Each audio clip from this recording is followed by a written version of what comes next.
আসসালামু আলাইকুম। আমরা আজকে একটু বেসরকারি শিক্ষক নিবন্ধন নিয়োগের যে বিষয়, এই বিষয়ে কথা বলবো।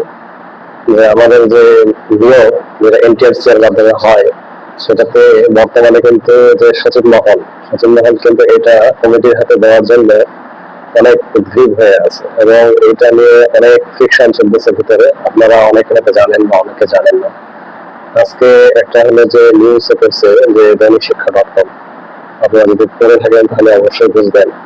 এবং দৈনিক শিক্ষা.com একটা হলো যে জরিপ করছে, যে জরিপে 4,667 জন মানুষ অংশগ্রহণ করছিল এবং সেখানে দেখা যাচ্ছে যে না ভোট যেটা সেটা দিয়েছে প্রায় 82% মতো এবং হ্যাঁ ভোট দিয়েছে হলো 17% মতো।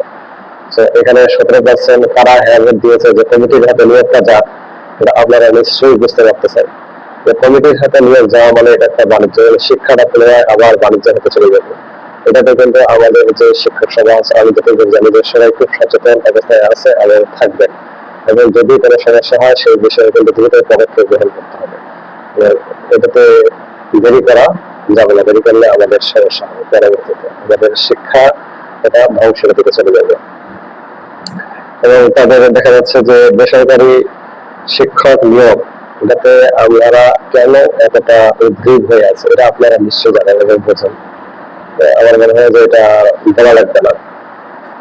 কর্মচারী নিয়োগের দায়িত্বে জেলা প্রশাসকদের হাতে দেওয়ার গত বছরের পরিপত্র যেটা ছিল সেটা বাতিল করা হয়েছে, সেটা কিন্তু অলরেডি বাতিল করা হয়েছে। অর্থাৎ তারা কিন্তু একটা নিয়োগ অলরেডি দিয়ে দিয়েছে কমিটির হাতে, এটা বাতিল করে দিয়ে দিয়েছে, এখন এটা নিয়ে তারা পড়ে আছে।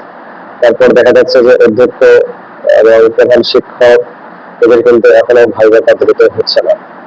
এখানে একটা ইন্টারনাল ফ্রিকশন আছে, আপনারা অনেকে জানেন যারা এগুলোর সাথে কাজ করেন, এবং কিছুটা সমস্যা আছে।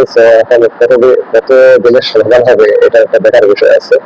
এবং পাশাপাশি আপনার যে নবম শিক্ষক নিয়োগ বিজ্ঞপ্তি, এটাও কিন্তু আটকে আছে। সবগুলোই একটা জটিলতার মধ্যে আটকে আছে, সেটা হলো আমলাতান্ত্রিক জটিলতা। আমাদের শিক্ষক সমাজকে অবশ্যই সোচ্চার থাকতে হবে। এখানে দৈনিক শিক্ষা.com এটা আজকে ছিল যে বেসরকারি শিক্ষক নিয়োগ কমিটির হাতে দিতে চান আপনারা। বিগত সময়গুলিতে দেখা গেছে যে এমপিওভুক্ত যে শিক্ষক, সেটা যে নিয়োগ হয়, নিয়োগে দেখা যায় যে একটা শিক্ষক নিয়োগের ক্ষেত্রে 5 থেকে 10 লাখ টাকা পর্যন্ত কিন্তু যে ভুল বাণিজ্য হয়েছে, এবং সেটা সবগুলো কমিটির হাতেই চলেছে।